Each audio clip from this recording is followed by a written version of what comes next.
যখন জেহাদের নাম দুনিয়া থেকে মুছে গিয়েছিল, তখন এই পৃথিবীতে যেই লোকটা জেহাদের শিক্ষা দিয়েছেন, যেই লোকটা মুসলিমদেরকে জেহাদের জন্য উদ্বুদ্ধ করেছেন, তখন পৃথিবীর মানুষ জেহাদ মানে নফসের জেহাদ, জেহাদ মানে কলমের জেহাদ, জেহাদ মানে কথার জেহাদ, এইরকম ভাবে জেহাদের অর্থকে পরিবর্তন করছিল।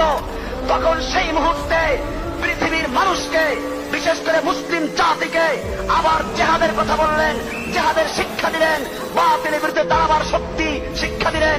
এই ছিল তার অপরাধ। কোরআন বলছে ওয়ামা নাকামু মিনহুম ইল্লা আন ইউমিনু বিল্লাহিল আজিজিল হামিদ। সূরা বুরুজে আছে যে কুফাররা, তাদের থেকে প্রতিশোধ নেওয়ার অন্য কোনো কারণ নেই, শুধু একটাই কারণ যে তারা এক আল্লাহর উপর ঈমান এনেছে, এক আল্লাহ ছাড়া অন্য কাউকে ভয় করে না, এক আল্লাহর বিধান কায়েমের জন্য লড়াই করে, এক আল্লাহর বিধান কায়েমের জন্য জিহাদ করে, একমাত্র সেই অপরাধী তাদের থেকে প্রতিশোধ নেওয়া হচ্ছে।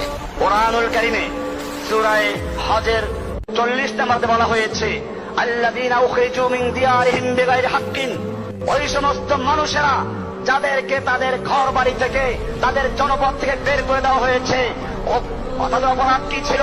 আল্লাহ বলছেন ইল্লা আন ইয়াকুলু রাব্বুনাল্লাহ, তাদের একমাত্র অপরাধ ছিল তারা বলে আমাদের রব একমাত্র আল্লাহ। এই অপরাধের কারণে আফগানিস্তানের উপর হামলা করলো। এই অপরাধের কারণে আপনারা জানেন, অনেকে মনে করতে পারে যে এই একটা লোকের জন্য এত বিপদ।